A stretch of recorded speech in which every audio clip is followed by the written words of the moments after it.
Have you ever been in a situation whereby you have multiple sheets in a single workbook and then you want to combine them into one file?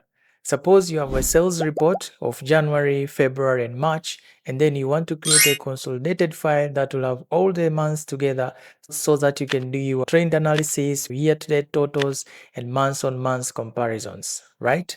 So what most people do, you'll just open a new blank workbook, then you copy January information, you paste it in the consolidated workbook. You do the same for February, you copy and paste. Then you do the same for March, you copy and paste.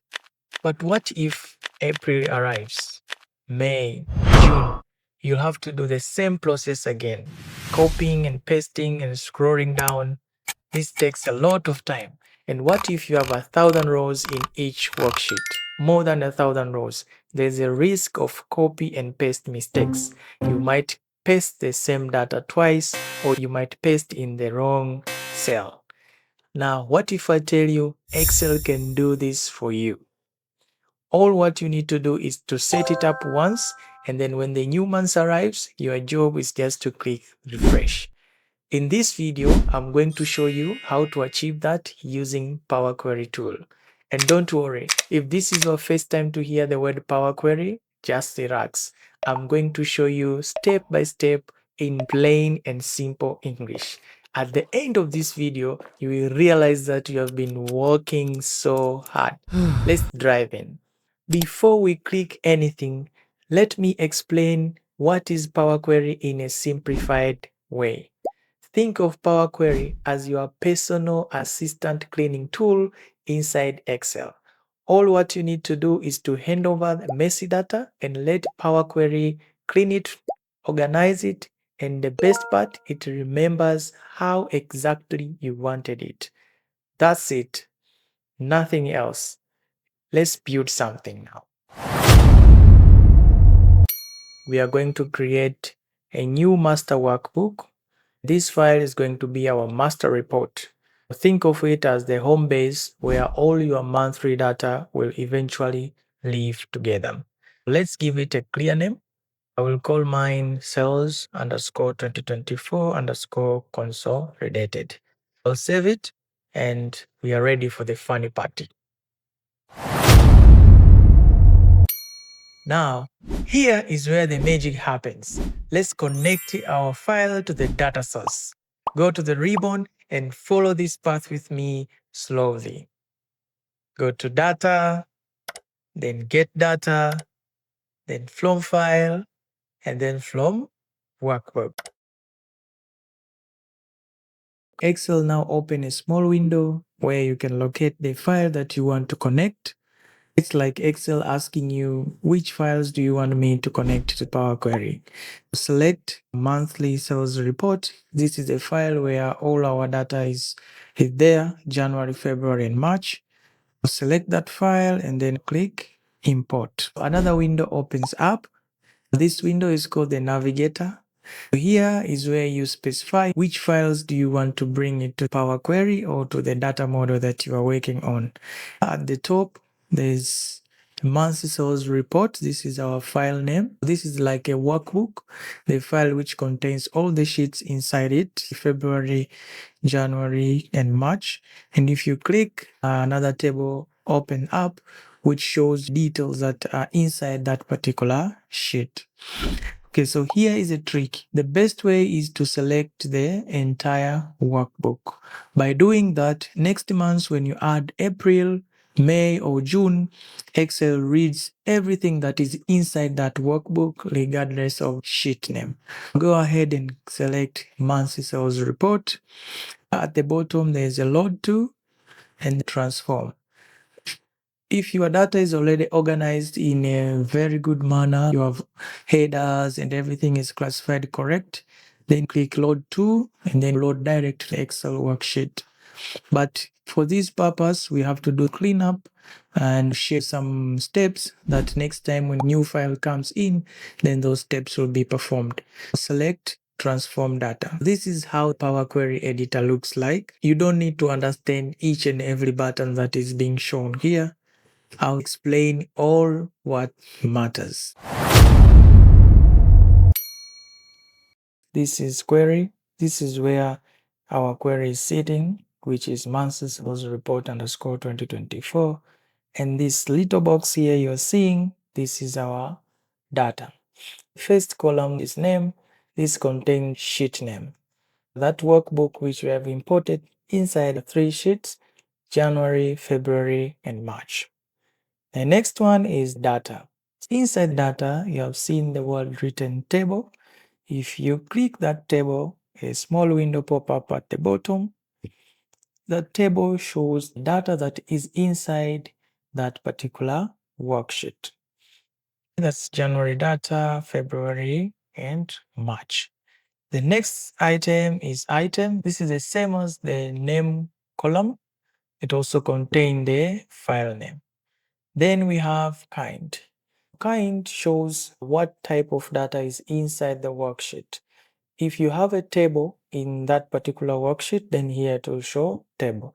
But for us, because we have sheets only, so it is showing sheet. Then the last column is showing hidden. There's a X there and a tick. It shows if in that particular worksheet there is something which is hidden or not. It will turn true if that particular sheet is hidden and false if that particular sheet is not hidden. Here you will see a query settings. There's a properties which contains our query name and then applied steps. Every click you made, every cleanup, every change, Power Query is quietly writing it down like a receipt. Next month, when new data comes in, you don't have to remember any of this. Excel reruns the entire recipe automatically. Most people fall in love with Power Query right here. Once you realize that Excel remembers everything you're doing, your relationship with Excel changes forever. Let's get back to the table. In our table, when we click, details inside the table open up, but I see there's one problem. It started with column 1, column 2, column 3, and column 4, and then followed by order ID, date, sales rep, region, customer, and so on. Power Query is not recognizing our order ID, date, sales rep, region, customer as headers. Instead, it recognizes it as part of the information. What we are going to do, we are going to promote this row to become header. And how I do that, this is where I want you to pay attention. We'll go to add column and then create a custom column. Okay, the parameters open up for us to create a custom column. You can give it a name if you want, but for this purpose, I'll leave it custom. And then I'll put this formula. So copy this formula. You can pause the video and read this formula. Just type it exactly as I show you. So I'll type table dot promote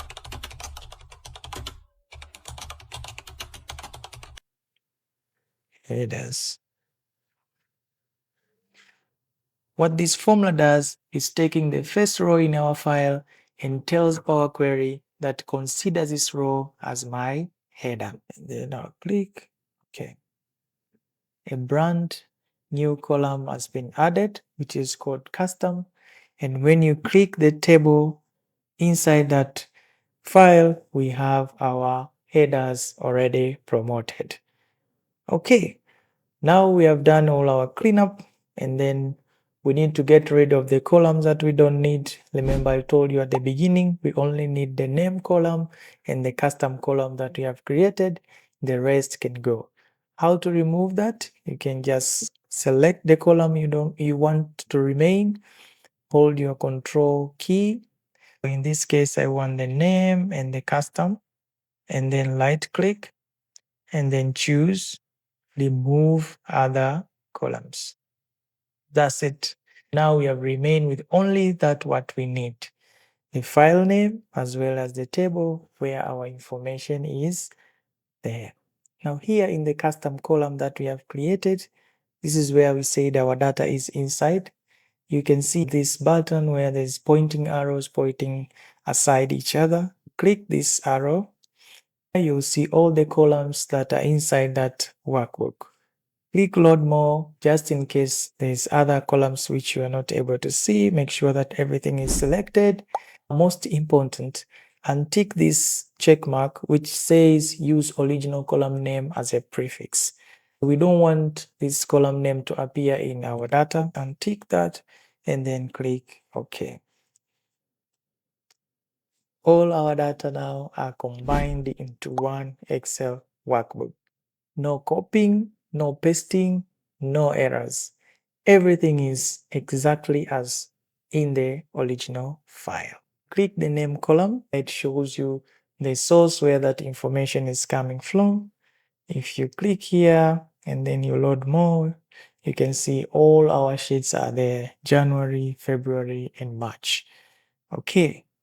As I said earlier, you can see the applied steps. Everything that we have done, we have added a column, custom column, we have removed the other column, and then we have expanded the custom column, and then we have filtered the rows. One thing to notice, this A, B, C, and then sometimes A, B, C with numbers, these define the data that is inside that column. If it's a text, it will say ABC. If it's a text and number, it will put both ABC and 123. We have order dash 6413. It is a combination of both text and numbers. Here we have a problem. Date is still showing that it's a text and as well as a number. To change that, click this little box here, and then the whole data format opens up.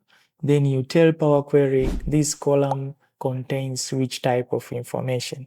In this case, I'll go ahead and select date. Power Query will read this as date. You can do further analysis, quarterly, and all other date parameters if you change that to date format. Okay, I'm happy with other data format like text and everything else. You can define if this quantity column contains only numbers, select if it has decimals or the whole numbers, again the unit price, total sales, the target as well.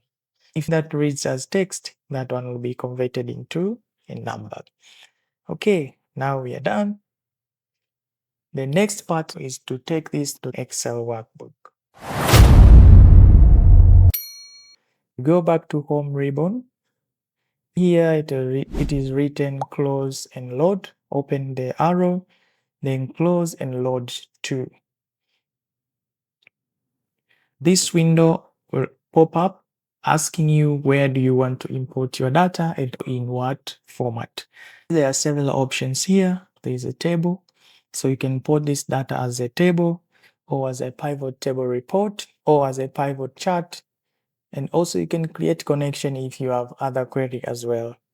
But for our case, we'll just choose table and then I'll choose existing worksheet. Since I'm already here, I can locate where this data should start populate. In this case, I'll locate cell A1 and then I'll click OK.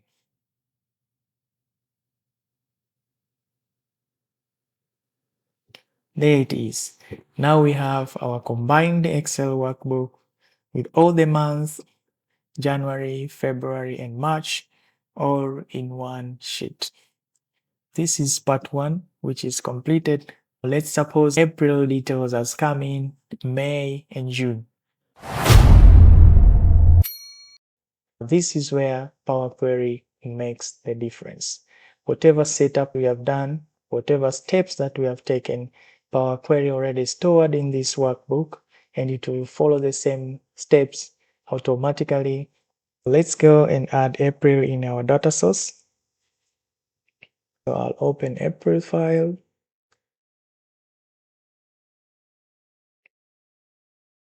I'll move this file to my monthly file. So I'll create a copy and then I'll add it April. Let me also move May as well. I can move this to May, create a copy, then moves, put it to May. Okay, now I have added April and May in my workbook. I'll go back to my consolidated workbook. All what I need to do is just right click and click refresh. Now you can see April and May got updated automatically. We don't have to do anything. We don't have to copy. We don't have to paste. No errors. This is the power of Power Query. Now, before you close up this video, let me show you something interesting. Whatever that we have built in Power Query, we can do that in Microsoft Office Copilot with just plain English. One prompt and gets the work done. So this is our file, which has all the months, January, February up to May. I'll go to Copilot ribbon. Make sure here you are in allow editing mode. And then I'll put this prompt in a simple and plain English. It says, combine all the sheets in this workbook into one consolidated table for year-to-date sales analysis. Include all rows from every monthly sheet, preserve the original column headers, and add a column showing the source sheet name so that I know which month that record comes from. That's it. This is a prompt with simple and plain English. Then I'll click send. So Copilot is going to analyze my workbook, and then it's going to consolidate all into one file. Okay, here it is showing the steps that it is taking. Like I'll combine all the monthly sheets just to confirm its understanding of the prompt. Then now it is doing, let's say, let me copy all the data from each sheet to the consolidated sheet. It has already created a YTD consolidated sheet, and it is combining the data. So it says it has already finished in 5 steps. It's just verify the data to make sure that everything is fine. It has moved the file from the last to be the first, and then you say done. It tells us it has taken 6 steps and successfully created a consolidated year-to-date table, and here is what I have done. So it tells you what actually happened. It has taken all the records from January, February, March, April, and May, and this is the total number of records. Then mentioning the table features like the column names and everything else. Then the format that it has applied. And also it has added a column for the source months of which we will know the data where it came from. We have achieved the same results, the first one using Power Query and the second one using Microsoft Copilot. Now you must be asking yourself, which one should I use, Power Query or Copilot? Well, the best Excel users use both of them. But here is what I'll tell you. Copilot is fantastic for speed. Just one prompt, you get a quick result. But Power Query is unbeatable when you're building up a system. When you're doing this work in a routine way, next time you don't have to write a prompt like you do in Copilot. You just click refresh and your data will get updated. But as I said earlier, the best Excel users use both Power Query and Copilot. If you found this video helpful, please hit the like button. It really helps more people to discover this channel. Thank you so much for watching. If you want to go deeper on Excel, AI tools, and building smarter workflow, please click the subscribe button. I post new video every week. Thank you so much once again, and see you next time.